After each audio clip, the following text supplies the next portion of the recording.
இலங்கையில அதுவும் நோரேலியாவுல ஒரு போதைப்பொருள் தொழிற்சாலையே நடத்தியிருக்காங்கன்னா பாருங்க. எவ்வளவு பெரிய ஆச்சரியமான விஷயங்கள்லாம், உண்மைகள் எல்லாம் இப்ப வெளிவர ஆரம்பிச்சிருக்கு. உங்களுக்கு தெரியும் இந்தோனேஷியாவுல இருந்து கைதாகி இலங்கைக்கு கொண்டு வரப்பட்ட 5 பாதாள உலக குழுவினருடைய விசாரணைகள் இப்பொழுது நடந்து வருது. பயங்கரவாத தடை சட்டத்தின் கீழ் அவர்கள் தடுத்து வைக்கப்பட்டிருக்கார்கள். 90 நாட்கள் அவர்களை தடுத்து வைக்கிறதுக்கான அனுமதியை நீதிமன்றம் வழங்கியிருக்காங்க. இந்த மாதிரி நேரத்தில் இவங்களுக்கு விசாரணைகள் தீவிரமாக ஒவ்வொரு பக்கமாகவும் விசாரணைகள் நடந்து வருது. இந்த விசாரணையில தான் இந்த தொழிற்சாலை பற்றிய தகவல் வெளியாகி இருக்கிறது. பத்மஸ்ரீ அப்படின்றவர் இதுல இந்த பாதாள உலக குழுவோடு கைதாக்கியவர். இவர் வழங்கிய தகவல் என்ன அப்படின்னு சொன்னா, 4 மில்லியன் ரூபாக்கள் முதலீடு செய்து நோரேலியாவில் ஒரு வீடை வாடகைக்கு எடுத்து அதை ஒரு போதைப்பொருள் தொழிற்சாலையாக பயன்படுத்தியிருக்கார்கள். 2000 கிலோக்களுக்கும் அதிகமான ரசாயனங்கள் இங்கு கொண்டு வரப்பட்டு அந்த தொழிற்சாலையில ஐஸ் போதைப்பொருள் தயாரிக்கப்பட்டு நாட்டுக்குள்ள விநியோகிக்கப்பட்டிருக்குன்னா பாருங்க. ஒரு நாமெல்லாம் நினைச்சிட்டோம் வெளிநாட்டில இருந்து இது கடத்தி வரப்பட்டு போதைப் பொருட்கள் இங்கு விற்பனை செய்யறாங்க அல்லது விநியோகிக்கிறாங்கன்னு சொல்லி நாம யோசிச்சோம். ஆனா இங்கேயே தயாரிச்சிருக்காங்கன்னா பாருங்க. இது எவ்வளவு பெரிய கவலைக்குரிய விஷயமாக கடந்த நாட்கள்ல இருந்திருக்கு. இவங்களோட வாக்கு மூலம் இவங்க வழங்குகின்ற விசாரணைகள்ல எடுக்கப்படுகிற தகவல்கள்லாம் இது தெரிய வந்திருக்கு. இது போலீசாராலேயோ அல்லது வேற எந்த தரப்பாலேயோ இது கண்டுபிடிக்கப்படலைன்றது இன்னும் ஒரு கவலைக்குரிய விஷயமாக கடந்த நாட்கள்ல இருந்திருக்கு. இதுக்கு பிரதானமான காரணம் இவர்களுக்கு பின்னால இருந்த போலீஸ் அதிகாரிகள், அரசியல்வாதிகள், அதோடு மட்டுமல்லாமல் இவர்கள் நாட்டை விட்டு தப்பி செல்வதற்கு பாஸ்போர்ட்டுகளை செய்த, அதாவது போலி கடவுச்சீட்டுகளை செய்ய உதவிய அதிகாரிகள் என்று அவர்களும் யார் அப்படின்ற தகவல்கள் இப்பொழுது திரட்டப்பட்டு ஆழமான விசாரணைகள் இப்பொழுது நடந்து வருவதாக சொல்லப்பட்டிருக்கு. வரும் நாட்கள்ல இவர்களும் கைது செய்யப்படலாம். இதற்கு பின்னால இந்த போதைப்பொருள் பாவனை அல்லது போதைப்பொருள் விநியோகம், போதைப்பொருள் தயாரிப்பு, இந்த மாதிரியான பல விடயங்களுக்கு பின்னால கொலை சம்பவங்களும் பல இடம்பெற்றிருக்கிறதாகவும் தகவல்கள் வெளியாக இருக்கு. இதனோடும் சம்பந்தப்பட்ட பல அரசியல்வாதிகள், அரச அதிகாரிகள், போலீஸ் அதிகாரிகளும் சம்பந்தப்பட்டிருப்பதாகவும் சொல்லப்படுது. ஒரு தகவல் சும்மா பேசப்படுது. இனி வருகின்ற நாட்கள்ல இப்ப லஞ்ச ஊழல் ஆணைக்குழு அல்லது அரச நிதி துஷ்பிரயோகம் சம்பந்தமான பலதரப்பட்ட கைதுகளாக நடக்குது. ஆனா இனி கொலையோடு சம்பந்தப்பட்ட முன்னாள் அரசியல்வாதிகளும் கைதாக நிறைய வாய்ப்புகள் இருப்பதாக சொல்லப்பட்டிருக்கு. அதிர்ச்சியான, ஆச்சரியமான பல தகவல்கள் தொடர்ச்சியா நாளுக்கு நாள் இவர்களுடைய விசாரணைகளின் தகவல்கள் மூலமாக பெறக்கூடியதாக இருக்கு. ரைட், இன்று முதல் ஒரு விசாரணை பிரிவு, புத்தம் புதிய விசாரணை பிரிவு ஒன்று ஆரம்பிக்கப்பட்டிருக்கு. நான் இப்போ ஒரு 2 கிழமைக்கு முதல்ல இது சம்பந்தமா பேசியிருந்தோம். PCID அப்படின்னு சொல்ற ஒரு விசாரணை குழு. இந்த விசாரணை குழுவுடைய முக்கியமான கடமை என்னன்னு சொன்னா, சட்டவிரோதமான முறையில போதைப் பொருள் விற்பனை மூலமா அல்லது இப்ப உங்களுக்கு தெரியுமா, டாக்ஸ் கட்டாம கருப்பு பணம் மூலமாக சொத்துக்களை சேர்த்தவர்கள், சொத்துக்களை வாங்கி வைத்திருப்பவர்கள், இவர்கள் தொடர்பாக விசாரணை செய்து, அதுவும் மிக மிக சிறப்பு போலீஸ் அணி ஒன்று இதுல ஈடுபடுத்தப்பட்டிருக்கிறது. எனவே இவர்கள் மிக நுணுக்கமாக ஆராய்ந்து இவர்களுக்கு எப்படி சொத்து வந்தது, எந்த மாதிரியான பின்னணியில் இவர்கள் இந்த சொத்துக்களை வாங்கினார்கள் என்ற பல தகவல்கள் திரட்டப்பட்டு அவர்கள் விசாரணைக்கு அழைக்கப்பட்டு இவர்களுக்கு எதிரான சட்ட நடவடிக்கை எடுக்கிறதுக்காகவே இந்த புதிய விசாரணை பிரிவு இன்று முதல் ஆரம்பிக்கப்பட்டிருப்பது ஒரு முக்கியமான விஷயமாக பார்க்கப்படுது. லஞ்ச ஊழல் ஆணைக்குழு, போலீஸ் ஆணைக்குழு இருக்கிறது, ஜனாதிபதி விசாரணை ஆணைக்குழு இருக்கிறது, CID இருக்கிறது. இந்த மாதிரி ஏகப்பட்ட விசாரணை குழுக்கள் இருக்கிறது, விசாரணை பிரிவுகள் இருக்கிறது. அதோட இந்த விசாரணை பிரிவும் இணைந்து கொள்கிறது. வரும் நாட்கள்ல நிறைய கைதிகள் இடம்பெற போகுது, நிறைய விஷயங்கள் இருக்க போகுது. போற போக்குல ஒரு ஜெயிலும் கட்ட வேண்டிய நிலைமையும் வரலாம். ஏன்னா அந்த அளவுக்கு பெரிய கைது நடவடிக்கைகள் இடம்பெற வாய்ப்புகள் இருக்கிறது. சட்டமா அதிபர் திணைக்களத்தால் ஒரு விஷயத்த இன்றைய நாள்ல செய்திகள் மூலமாக வெளிப்படுத்தி இருந்தாங்க. இதுவரைக்கும் நடந்த பலதரப்பட்ட குற்றச்செயல்கள், அதாவது முன்னாள் அரசியல்வாதிகள் 20 பேருக்கு எதிராக அல்லது 20 குற்றப்பத்திரிகைகள் தாக்கல் செய்யப்பட்டிருக்கிறது. இந்த குற்றப்பத்திரிகையின் அடிப்படையில் பலதரப்பட்ட விசாரணைகள் இப்பொழுது இடம்பெற்று வருது.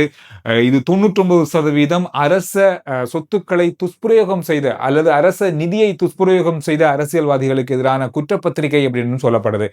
பாருங்க, இது எத்தனை பேர் உள்ள போக போறாங்க, என்னென்ன நடக்க போகுது அப்படின்றது வரும் நாட்கள்ல தான் தெரிய போகுது. ஏராளமான விஷயங்கள் ஊழல்களாக நிறைந்து கிடக்கு அப்படின்னு தான் சொல்லலாம். ஏகப்பட்ட விஷயங்கள்.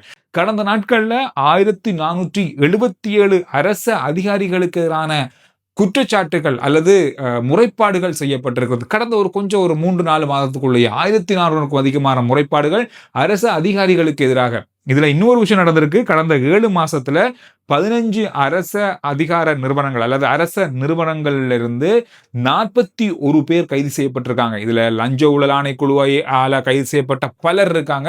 99% அதுதான். இதுல அதிகமானவங்க போலீஸ் அதிகாரி, கடவுச்சீட்டு, அதோட பலதரப்பட்ட டிபார்ட்மெண்ட்ல இருந்து 15 அரச நிறுவனங்களுடைய அதிகாரிகள் கைது செய்யப்பட்டிருக்காங்கன்னு பாருங்க. இவ்வளவு முறைப்பாடுகள் இப்ப கிடைத்திருக்கு. இந்த முறைப்பாடுகள் அடிப்படையில் விசாரணைகள் நடக்க போகுது. இன்னும் கைது நடவடிக்கைகள் தொடரப்போகுது. இன்றைக்கு ஒரு சோதனை நடவடிக்கையில மிக பாரியளவான பெறுமதியான போதைப் பொருட்கள் கைப்பற்றப்பட்டிருக்கு. கிட்டத்தட்ட 312 மில்லியன் ரூபாய் பெறுமதியான போதைப் பொருட்களை பார்சல் மூலமா அல்லது தபால் மூலமா அனுப்பி வச்சிருக்காங்க.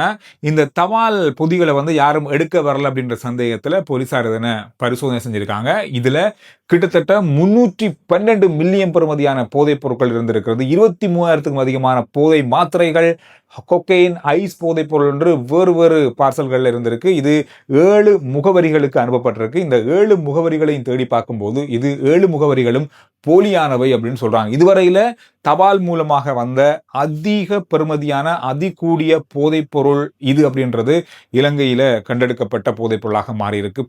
இதுவும் ஒரு மிக சாதனை படைக்கக்கூடிய விஷயங்களாவே மாறிக்கொண்டிருக்கு. இந்த செய்தியும் இன்றைய நாள்ல ஒரு பரபரப்பை ஏற்படுத்தி இருக்கிற செய்தியாக தான் மாறி இருக்கு, தகவலா மாறி இருக்கு. சிங்கராஜ வனம் இருக்கு தானே, இந்த சிங்கராஜ வனத்துக்கு நடுவால மிக நீண்ட அளவிலான ஒரு பாதை அமைக்கிறதுக்கு ஏற்பாடுகள் நடந்து வருது. தொடர்பான ஆலோசனைகள் வழங்கப்பட்டிருக்கிறது. இதை ஆராயறதுக்காக முக்கிய அதிகாரிகள் அங்கு பார்வையிட்டார்கள் அப்படின்ற மாதிரி பல முக்கியமான இணையதளங்கள்ல செய்திகளை பார்க்க கிடைச்சது. இதை என்ன அப்படின்னு சொல்லி தேடி பார்க்கும்போது இலுப்பக்கந்த தொடக்கம் சூரியகந்த வரைக்குமான பாதையாக இது இருக்க போகுது. கிட்டத்தட்ட நமக்கு தெரியும் சிங்கராஜ வனம் அப்படின்றது ஒரு பாதுகாக்கப்பட்ட ஒரு வனப்பிரதேசம். இதுல ஒரு பாதையை அமைக்கிற அப்படின்றது அவ்வளவு இலகுவான விஷயம் இல்லை. எவ்வளவு தூரமான காடுகள் அழிக்கப்படும், எவ்வளவு பெரிய அளவான சேதங்கள் ஏற்படுத்தப்படும். இப்படி இருக்கும்போது அரசாங்கம் எப்படி இதற்கு அனுமதி வழங்கினாங்க, அமைச்சர் எப்படி இதுக்கு அனுமதி வழங்கியது அப்படின்ற பல கேள்விகள் இன்று நாள் முழுவதும் இருந்தது. இப்ப இறுதியா நாம இந்த செய்தியை ரெக்கார்ட் பண்றதுக்கு முதல்ல பார்க்கும்போது அமைச்சு அல்லது அரசாங்க பக்கமாக சொல்லப்பட்டிருக்கு அப்படி எந்த ஒரு அனுமதியும் சிங்கராஜ வனத்தின் ஊடாக பாதை அமைக்கிறதுக்கு வழங்கப்படலை. இது சுற்றுலாத்துறை சம்பந்தமான ஒரு கூட்டம், அபிவிருத்தி கூட்டம் நடந்தது. இதுல ஒரு சில விஷயங்கள் பேசப்பட்டது. ஆனா அந்த பாதை அமைக்கிறது பற்றியான எந்த விதமான நோக்கமும் இல்லை, அதற்கு அரசாங்கம் எந்த ஆலோசனையும் வழங்கவும் இல்லை, அதுக்கு அனுமதி வழங்கவும் இல்லை அப்படின்றத அவங்க சொல்லியிருக்காங்க. எனவே அதுக்கு பிறகு இந்த செய்தி கொஞ்சம் கொஞ்சமாக பின்வாங்கி கொண்டு போகுது. ஜனாதிபதி அனுரகுமார் திசாநாயக் அவர்கள் இன்று 18 உயர் நீதிமன்ற நீதிபதிகளை நியமிச்சிருக்காரு. இந்த விஷயம் பார்க்கக்கூடியதாக இருந்தது. அம்பாறை பிரதேசத்துல மின்சார கட்டண அதிகரிப்பு பற்றி விமர்சனம் எழுந்திருக்கிறது. குறிப்பா இப்ப அதிகரிக்கப்பட்ட மின்சார கட்டணத்தை விட அவங்களுக்கு வளமையா வார மின் கட்டணத்தை விட 5-6 மடங்கு பெரிய அளவான மின் கட்டணங்கள் இப்பொழுது வந்து கொண்டிருக்கு. தொடர்பாக மின்சார சபையிடம் முறையிட்டாலோ என்ன செய்தா அது பற்றி எந்த விதமான கணக்கும் இல்லை அப்படின்ற மாதிரி விமர்சனம் வெளியிடப்பட்டிருக்கிறது. இதுல இன்னும் ஒரு ஆச்சரியமான விஷயம் என்ன சொன்னா, மின்சார பட்டியல் அதாவது மின்சார கட்டணத்தை அளவிடக்கூடிய அந்த உத்தியோகஸ்தர் ஒரு கடந்த நாட்கள்ல வரவே இல்லை. ஆனா மின் கட்டண பில் மட்டும் வீட்டுக்கு வந்திருக்கு. எப்படி இதை கணக்கெடுத்தாங்க, எப்படி மீட்டரை பார்த்தாங்கன்ற பலதரப்பட்ட விமர்சனங்கள் இப்போ எழுந்திருக்கு. இது தொடர்பாக இப்பொழுது ஆராயப்படுவதாக சொல்லப்பட்டிருக்கு. இப்படி இருக்கலாம். கிட்டத்தட்ட கடந்த நாட்கள்ல கடந்த மாசத்துல எல்லாம் மின்சார சபை மிகப்பெரிய அளவான நட்டத்தை சந்திச்சிருந்தது. கிட்டத்தட்ட 1300 கோடி ரூபாய் நட்டம் ஏற்பட்டிருந்தது மின்சார சபைக்கு. அதை பேலன்ஸ் பண்றதுக்காக இப்படி பண்ணியிருப்பாங்களோ அப்படின்ற மாதிரி இப்ப பேசப்படுது. அதிக அளவான மின் கட்டணம் 5-6 மடங்கு அதிகரிச்ச மின் கட்டணமாக பதிவாகி இருக்கிறது இந்த பிரதேசங்கள்ல. அம்பாறையில இருந்து பார்த்து கொண்டு இருந்தீங்கன்னா உங்களுக்கும் அப்படி நடந்ததா அப்படின்றதையும் கருத்துக்கள்ல சொல்லுங்க. நேற்று ஒரு கவலையான ஒரு விஷயம் நடந்திருக்கிறது. அதாவது கராத்தே, இலங்கையினுடைய கராத்தே அணி சீனாவுக்கான ஒரு போட்டி பங்கு கொள்றதுக்காக பயணமாக இருந்தாங்க. 29 பேர் கொண்ட இந்த கராத்தே இலங்கை அணி. இந்த இலங்கை அணியை பொறுத்தவரையில இவங்க ஏர்போர்ட் வரைக்கும் போய் திரும்பி வந்திருக்காங்க. காரணம்னு சொன்னா அவங்களுக்கு விசா கிடைக்காதன் காரணமாக இந்த போக முடியாத நிகழ்வு இடம்பெற்றிருக்கிறது.